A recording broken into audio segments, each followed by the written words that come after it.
All right. Wyatt, thank you for taking the time to meet. I'll introduce myself for the recording, but I'm John. I'm the head of sales for Outbuild. I've been in construction now for most of my adult life. And as you know, been in the field before joining the tech world, but today is more about you, trying to learn about you, your history, your background. So we'd love if you could just start introducing yourself and your role at the company you're with now. Sure. My name is Wyatt Breum, and I'm a lead superintendent for Catamount Constructors. We're a national organization with offices throughout the country, close to $1 billion in revenue, projects that range from multifamily to industrial to build to rent. I've been in construction for 30 plus years now. Started out as a helper building pole barns in Montana, and went into the Army and built bridges for a few years, and then got out and fell right into construction. So it's in my blood, it's in my character, and there's, I think, few things in life better than watching a building come together. So that's awesome. So why construction? How did you really fall into it? What pushed you there? Well, I think for me it was the means and methods. I think you meet a lot of people who got into construction with either playing with Lincoln Logs or Legos as a kid and seeing how things go together. And I don't think I'm any different in that context. I just really enjoyed model building as a child, and, enjoyed building dog houses and Boy Scouts and whatnot. And it just led to a career that I could kind of see I was heading towards as a young man. So it's been a journey. I started out as a carpenter's helper and worked my way up to where I'm at today. Nice. And I'd be curious, what is your favorite project you've built? Oh, my favorite project. I don't particularly have a favorite project type. I will tell you what keeps me coming back for more is the people. And that falls right in line with Outbuild's mission, doesn't it? It is about a collaborative platform of bringing people together. And for me, that's the juice from the squeeze, if you will. It is my passion. So I don't have a favorite type, but the favorite type is the kind that you get handed, and you have a job at the end of this one, right? Because construction can be a bit of a fickle market of ups and downs. And so I'm never too picky about what type of project I'm building. I'm always happy to have a project to build. So, and if there was one building though that you preferred or you remember that one project is, you're the most proud of? Well, I always say love the one you're with. So my favorite project is the one I'm on. Honestly. That's nice. So tell me, lead superintendent, what does that mean in your world, and what are you in the end responsible for? So my responsibilities as a lead superintendent, it varies from the mundane to the extreme, right? Ultimately, I'm responsible for over 150 people, men and women on the job site, their safety, ensuring that we have the proper policies, procedures in place, that we're following them.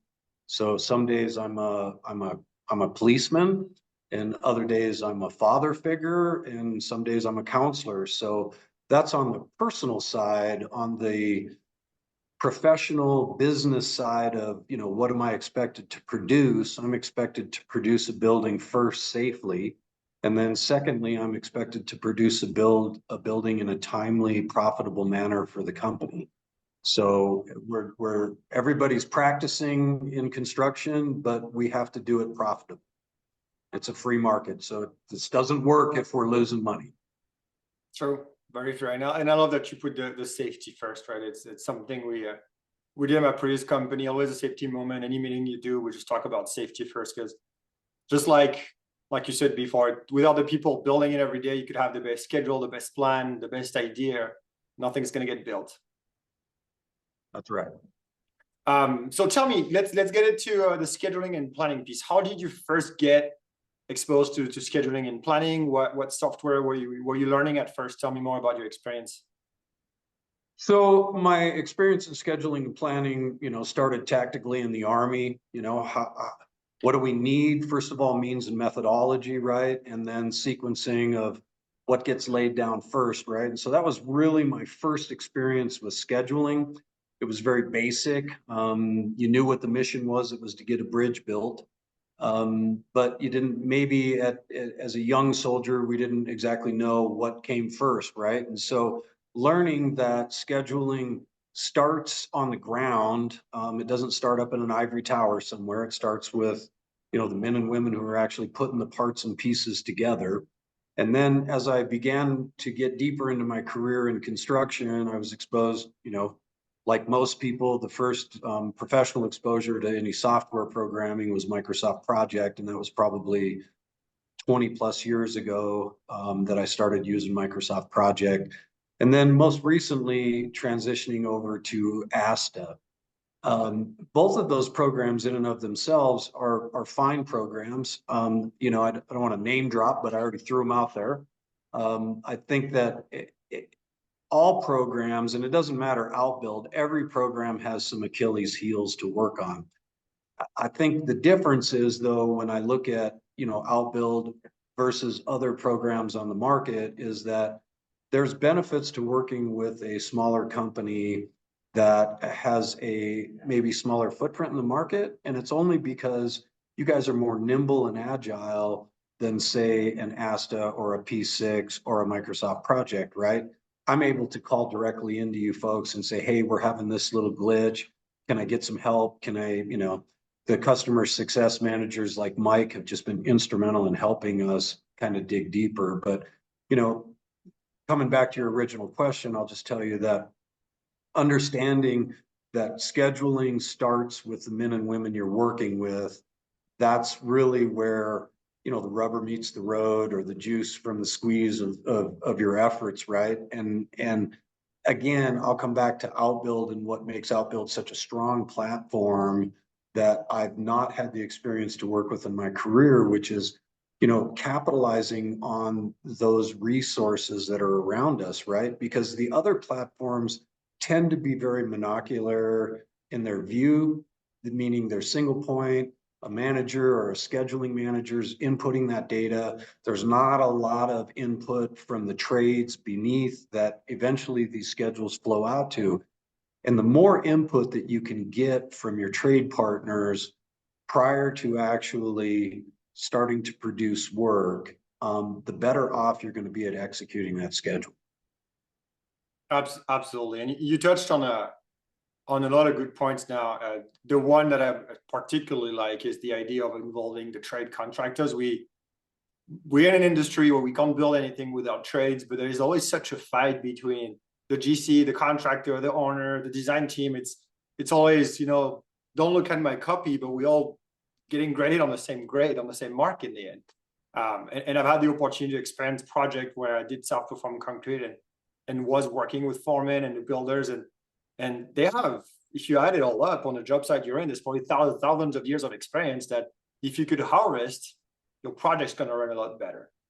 Now having guidelines that are contracts milestone that you need to hit, of course you need those. You have an owner to keep happy, but if you start telling them how to do their jobs, that doesn't usually go too well, because as much as you're an expert in building, you're probably not a mechanical expert or an electrician or a plumber or a concrete guy, right? You have overall knowledge to help these people build. And that's what I think the role of a superintendent is. You just help the people in the field with what they need to build at the right time. You're not supposed to be always telling them how to do and why you're doing it, really. I like to tell people when I'm asked at maybe a cocktail party or a Christmas party, when they say, what do? I like to tell them that I'm a tuba player in a marching band, right? I'm charged with keeping a tempo and, keeping the left foot at the same time with the whole band. And that's not always easy when sometimes it can be a bit of a challenge, right? Yeah, it always is, but that's probably what you love about the job is, every project is different, the people are different, the challenges will be different. You touched on support and also how the software has evolved. In your 20 years of project and Asta versus year or so with Outbuild, do you feel like the evolution is and the way we adapt and the way we grow is really where you see the industry goes versus what you've had in project and Asta that has been the same solution for 20 years? Well, certainly the evolution, in construction, technology has advanced, probably tenfold in the last 10 years, right? I mean, we're starting to look at, artificial intelligence. We take three-dimensional imagery of our projects at phases to where, we can literally walk into a space with an iPad and we can see what's behind the wall from the imagery that was taken before we covered it up with drywall. So when I look at the evolution of scheduling as it pertains, it's really about, drawing on that expertise of those around you. And for companies that can recognize that, on the forefront, I think they're going to be, the change agent leaders, moving down the road, right? They're going to be the industry leaders. Absolutely. And that's, I think, where we want to differentiate ourselves is it's in the name, it's called Outbuild, not generic project tool. And as you see with your help and people like you, that's how we're building a tool designed for the ones that are in the field building. You'll often, like you were saying, where there's a scheduler in an office or manager that's building for people that are in the field without ever talking to them or without ever having that conversation. It's difficult to go tell all those subcontractors, here's what the guy in the office told you to do. And I think that's the bridge we're trying to cross is, yes, let's build a scheduling tool. You need a contract schedule, but how do we involve the ones that are in the field building? And how do we, if we can make their life easier, and again, one at a time, that's worth it at every level. For sure. Yeah, I totally agree with you. So I like to talk before and after. So you used project and Asta, which you were probably doing full planning on sticky notes and, Excel spreadsheet for the look ahead. That's the big gap that, we're bridging with Outbuild with a one-stop shop solution. What would you say were the main challenges for you before you got with Outbuild, and what might have attracted you to join Outbuild? Well, certainly you mentioned a few of them. I mean, I'll just tell you, Excel is certainly a powerful tool in and of itself, but it's an absolutely horrible tool for scheduling. And so to have to generate a 2-week or a 3-week look ahead schedule in Excel by pulling that data out of P6 or Asta or Project or whatever platform you may be using, or worse yet, you're actually scheduling in Excel in your baseline schedule, right?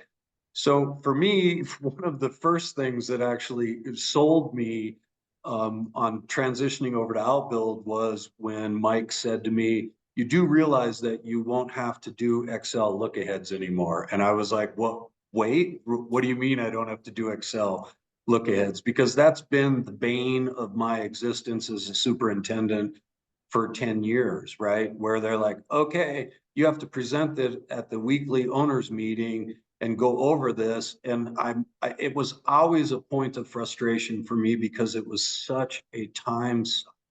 It just pulled hours of my week away from me that frankly, it didn't need to be. And I always felt there was a better way to do it, but nobody could show me until Outbuild came along.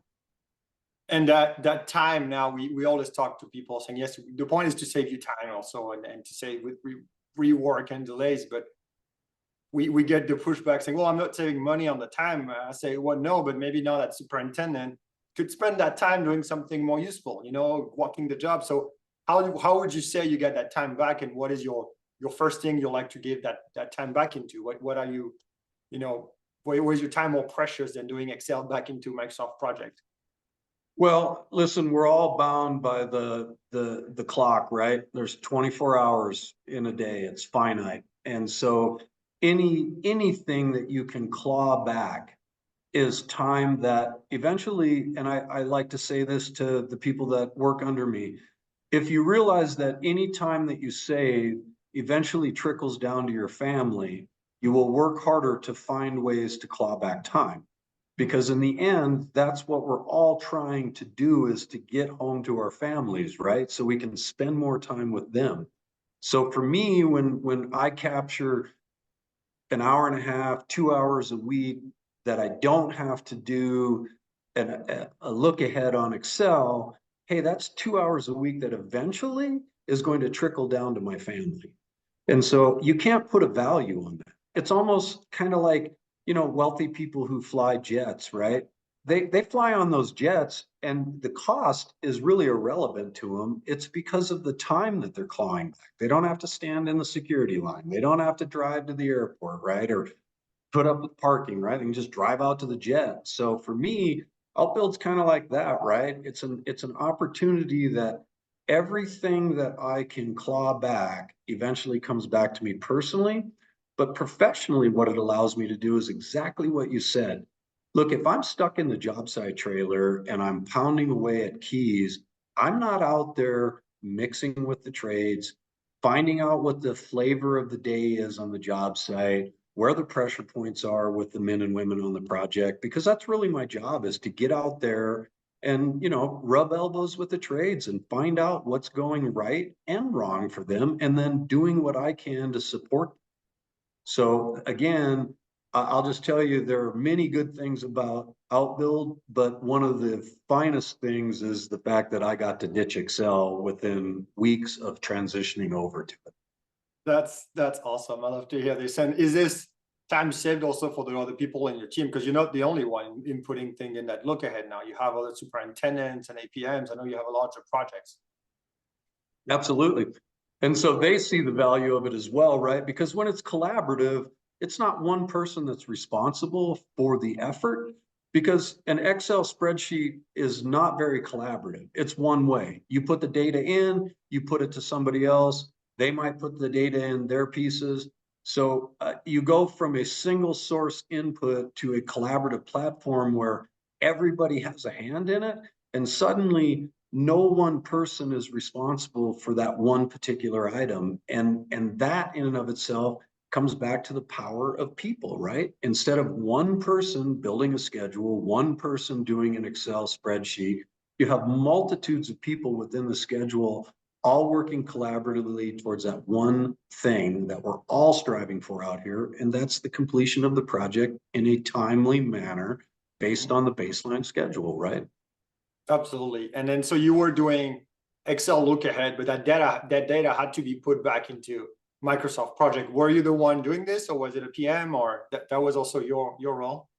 Well, it depends upon the size of the project. In many instances, it falls on the superintendent to input that data back into the baseline project schedule.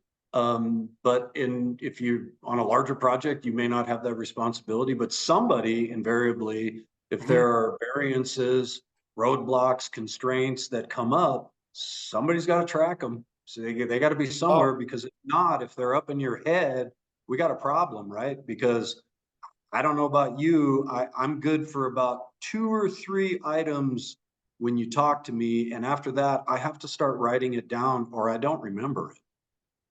And how was that impacting you? Because you had to do this, what was it, weekly, bi-weekly, once a month? So how often would you push back to weekly? So it could have been a week until you actually knew if that Excel was jiving on or off that schedule, and if you had a delay or not, because in Excel, you don't see that contract schedule.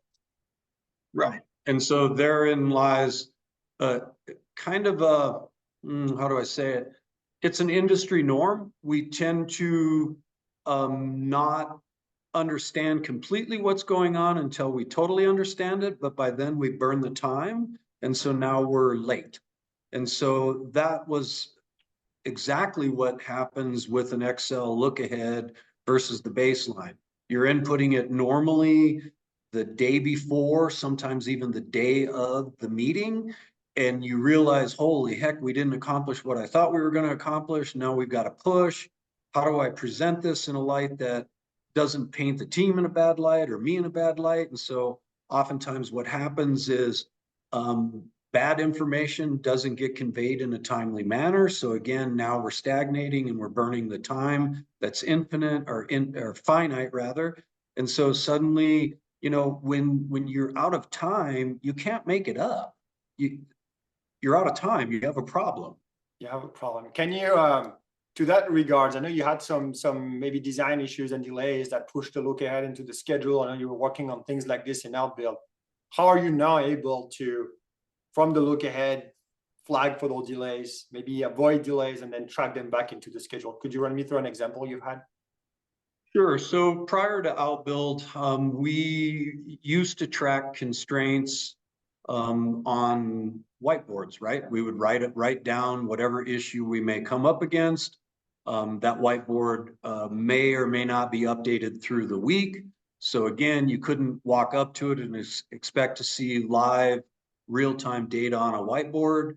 It's only as good as the moment the ink is wet on the whiteboard. And then you have old data. And so old data is as good as no data, in my opinion, when trying to make decisions about a project. And so with Outbuild, what's absolutely a godsend for us as a team on a project of this magnitude is that, look, constraints are put into Outbuild in a live format, meaning my trades can put them in, a team member can put them in, anything that we come upon, we don't hide the information. We get it onto Outbuild as quickly as possible so that we can begin to track it and we can begin to address whatever constraint we're up against, because we all know that if you don't address constraints, you're going to hit a roadblock. And that's a hard stop in construction, and we don't want that. And do you, how do you review those? Do you have the roadblock log into your weekly team meeting, into your AC meeting, and your daily huddle? Like, how often do you keep an eye on this? Yep. So how we manage it is we keep our roadblocks up on a large screen TV within the job site office. So that's the first thing. We're looking at it live. So if someone inputs a new roadblock into Outbuild, we as a construction team see it immediately. That's the first thing. So from a live perspective, we're looking at it. It's right in front of our faces. From a managerial perspective, we meet twice a week as a team. And when I say as a team, that's all trade partners and myself and my superintendents and the project manager and the project engineers. And we go over these constraints one by one. And we go around the table and we ask, do you have anything that is in your way that you can see? The first meeting is a tactical work week meeting where we plan the work week and we commit to that. The second meeting, which is on a Thursday for us, first is on a Tuesday. The second meeting on a Thursday is where we look 6 weeks out. So we're looking at maybe submittal constraints, maybe RFIs that might be aging out, right? So we're looking at not just, is it a roadblock? We're looking at what type of roadblock it is and how far out do we have to react to this roadblock. And then what's really kind of fascinating with Outbuild is you get this data set that you can start to dig down in and you can see how long are roadblocks in the system before they're taken care of, how early are roadblocks put in before they might affect us negatively, right? So for instance, maybe the electrician says, hey, I know we're coming up to trimming out, but I still haven't seen the approval on the submittal. And so we put it in as a roadblock, but the trim out isn't scheduled for 6 weeks. Well, that's an excellent roadblock to put in. That gives us 6 weeks to react to this problem. The inverse that you see, though, if you're not tracking roadblocks the way that Outbuild helps us, is that oftentimes you don't hear about a roadblock until the moment the trade hits it. And then they come up to you in a panic and they say, we have a major problem. I can't do this work. And now, again, we're back to the old way of doing things, which is we're being reactive instead of proactive. Are the subs pretty open on your project to share and saying, yes, I have a problem, help me out? Is it we often hear that all subs won't participate, they don't care, they don't want to do what we tell them to do. What has been your experience? Well, I come from the trades, and so I have a soft spot in my heart for relating to subcontractors. I have a lot of room for them when it comes to helping them to succeed. I rarely tell a trade partner what they're going to do. It's all about buy-in. It's all about showing them that we're doing this a different way and that you can trust us. That's the first thing, is that you have to build some trust with these guys before they're ever going to give you any time. Because again, they work on the same clock I work on. And so what they hear initially is, what do you mean you want me to do this? I already have a full day. But if you show them what this can do for them, and then you follow through, right? That's the biggest thing, is that, you know, to simply put a roadblock up and then not do anything about it seems crazy to me. So we as contractors, I think, have to do a better job of relating to the trades and making sure that they understand we're advocating for them. Without them being successful, we're never going to be successful. So for me, I just look at it as, if I focus on the subcontractors, my issues are going to be taken care of. So you mentioned that, you know, one of the benefits of Outbuild for you was saving time, which is, you know, again, it's finite. So any time you could save is powerful. But now we talked about collaboration, trade buy-in, and then also what you mentioned, the ability to be proactive, not reactive. So you're able to be proactive by tracking those roadblocks. Would you say that that combination of, you know, connected look ahead, the collaboration, and that ability to track the roadblocks, the direct impact is for you the ability to minimize the delays you might have on the job? Well, absolutely. You know, if you can take roadblocks or constraints out of the picture and get those off the table, you're left to focus on quality control and productivity, right? And that's, in the end, that's the holy grail of construction. I mean, if we can reach, you know, parity with constraints and roadblocks to where we don't have those, then now my team can focus more on putting out a good product for the client, right? And doing it in a manner that is conducive to profitability for the trades, right? I can't run them back and forth in a large building like what we're building that's 12 stories tall and 360 some units. If I have to keep going back for repeat work, that's how trades lose money, and that's, quite frankly, how apathy starts to hit the job. And once apathy sets in, you're in for a wild ride on a project. And would you be able to, I don't know, not quantify, it's difficult. We try to do that sometimes to show builders and GCs, you know, we are going to save you X amount of hours a week. It's hard to put a number on, but the real end game is, if we could avoid that handful of rework, handful of delay, that will help you save time. Because if you finish a job late, I'm sure on the product you're on, you might have liquidated damages. You have to pay for your staff longer. You have to pay for your equipment longer.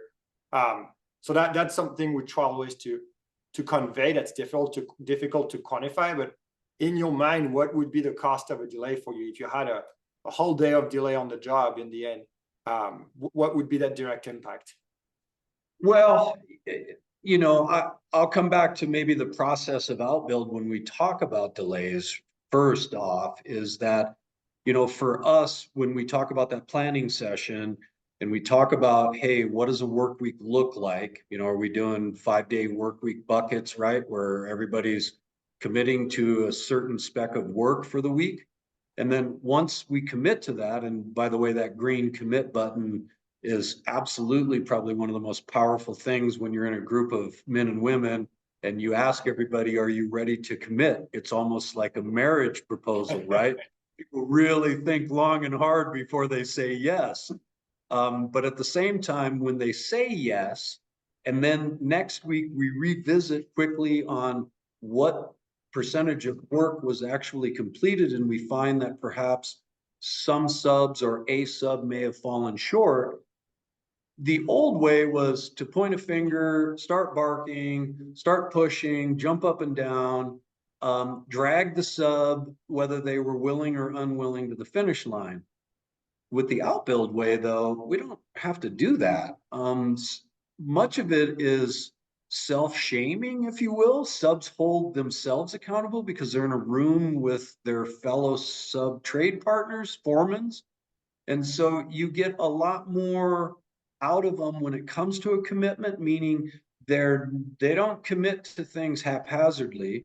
But if they do fall short, they come to the meeting prepared to discuss why they fell short. And then I'm going to get to your question. Then we have a variance within the schedule. And that's something other platforms, they don't do a good job at. And I'll just say that when we put in a reason for variance, that reason for variance can be anything from manpower shortages, weather delays, procurement issues, right? We put a reason and a responsible party for that variance, and that you can't put a price tag on at the back end of a project when you start bumping up against LDs of, I don't know, $75 or $100 a day per unit, and it's a single turn building with 300 units, right? You're talking very quickly hundreds of thousands of dollars in liquidated damages. But you can quickly run a report through Outbuild and you can see exactly what the variances were, who was responsible for them. And by the way, those variances are all the way up to the design team and the owner, right? Everybody has responsibility within the project to help keep to a schedule. And when you divvy that responsibility up on a platform like Outbuild, instead of it being like a policing action, it's more of a collaborative action. And that is the power, right? Outbuild isn't a policing platform. It's a people platform. And the ultimate way is if you could track it, you could then fix it. And then we as a team, we identify there's an issue so it doesn't happen again. And that's okay. But if you don't tell me there's a problem, by the end of the job, it's kind of like bubbling up and emotions internally. If you don't talk about it, it's just going to be much worse at the end. And that's something I wish I had. And I was tracking it manually on Excel spreadsheet my times in the field, because it was so important for me to say, oh, wow, all of our delays this month were due to labor. I need to sit down and talk with my foreman about labor issues. Why can't we commit? Are you double book? Is it something we could do to help? And then they open up to you. Right. But again, they open up sometimes a little late, right? And so it's really about the speed of knowledge in the market today. Everything's moving so quickly that there's no time to drop balls. The schedules are already tight when they come out of pre-con. The margins are tight. You have to be able to be on top of situations and issues early. If you're only running around reacting, I mean, this is what leads to burnout within the industry. It, quite frankly, is what leads to turnover. People leave, they want to go find a better place. But the problem is that the better place is using the same platform, the same old processes, the same old way of doing it. And so it's just a nasty, repetitive cycle within the industry that, quite frankly, I've been a part of in my time, right? Where I just didn't know a better way to do it. Yeah, that makes a lot of sense. The last thing I want to touch on is of course our partnership with Procore, and the ability to have your schedule not so siloed anymore. Because for too long it's been a file on a computer, and now I know we talked about the ability to connect submittals to help with procurement. I think on the job you're on, you took care of all the submittals early on, so you were pretty good on this. But I know you've had some use of the RFI connection to the roadblocks with some challenges you've had with your design team not giving you what you needed on time. Well, I can tell you that, we're fairly new to Outbuild. We've been on it for about 6 months now, or I have maybe 7 months. So we continue to learn the power of Outbuild almost weekly. We learn something new, like, what do you mean it does this? What do you mean it does that? And one of the things that we learned within the last month was Outbuild links up with Procore. And it was literally an aha moment with our team when we dug deeper and we realized what that actually meant. It meant that instead of gingerly walking around an issue of perhaps the design team delaying responses to RFIs and how these RFIs are constraining our ability to move forward on the project, now it's simply a matter of presenting the data. And when you're presenting hard data that's pulled from the system, you don't have to get emotional. You don't have to defend yourself. You don't have to point fingers. You can just simply say, it appears to me that 25% of our current delay on the schedule is directly related to the RFI response times. And you can literally see the owner sit up straighter in their chair and begin to take notes. And within, oh geez, maybe a couple days, we started to see that there was going to be some substantial changes in how the design team was working with us. And so when you put that back into the context of what we're trying to get to, which is holding to a schedule and a turnover date, it's you can't measure it, right? I mean, it's one of those things where it's a really ginger subject to bring up to an owner to say, hey, look, we're having struggles with your designer. You know, you've already painted a negative picture, and nobody likes negative news. And so it's better when you have a bit of a buffer. And again, this is where Outbuild really shines, right? It's the ability for me to just simply present the data, and then others can do with it what they will. If they choose to do nothing, okay, we're going to hit some roadblocks and you're going to see the schedule slide. And then, you know, at least we're covered. At least we have the ability to have deeper conversations. Again, because everything's an Outbuild, now you have project executives, you have the people above you that have the ability to come in and look at the schedule and look at the data and help, right? I mean, because that's what it's all about, whether you're putting in a roadblock, whether you're putting in a variance, whether you're sliding on your schedule. If you do it silently, you're left to suffer in silence. So it's all about raising a red flag, getting it out there so that other people can help. And that's the key, right? Is getting help. If you do it alone, you're gonna die alone. And even on the designer side, right? No one intends to give you an RFI late, but if now they could have access to the roadblocks and know how to prioritize them based on the schedule, makes their life easier because they don't have to ask you, well, I got those 40 RFIs in, which one do I do? That helps with that team, because again, you can't build without design approved and without all those details from the design team. Absolutely. Yep. The last piece that I like to ask, because we're going to be running out of time, is if you had to recommend Outbuild to another superintendent as of why they should take a look and probably look at it on their job, what would be your way of talking to that other superintendent in simple ways? Well, I think in the simplest terms, I would just tell them that if they're looking for a different way of doing it, I would give Outbuild a try. Because most superintendents, they know the other way. They've been doing it their entire careers. And so Outbuild is a different way. It's not so different that they have to learn, you know, predecessors, or they got to learn constraints. We all know those things. So it's not learning all over. It's just a different approach. You're still drawing a circle, but maybe instead of going to the right, you're going to the left. The end result probably would be the same, right? You're going to get a project built. The question is, you know, I always ask people, what taste do you want in your mouth at the end? Do you want a sour taste like a lemon, or do you want, you know, a nice taste like ice cream sundae, right? Because it really is about the end of the project, of how successful you are at the end. Nobody remembers all the head button and all of the challenges. They only remember the end. And if I'm very excited to see how Outbuild takes this project to the end phase, the turnover phase, because I think it's going to be different this time. That's awesome. We did an interview with another gentleman in Pennsylvania that told us the same. So you could do the 11 first months amazing. If you miss out on your punch list at the end, or your commissioning or something, and you're late, everything that will be remembered is that you finished the project late. Doesn't matter how you get there. That's awesome. Thank you so much, Wyatt, for your time. That was amazing. Yeah, you're welcome. My pleasure. Thank you for inviting me. Of course.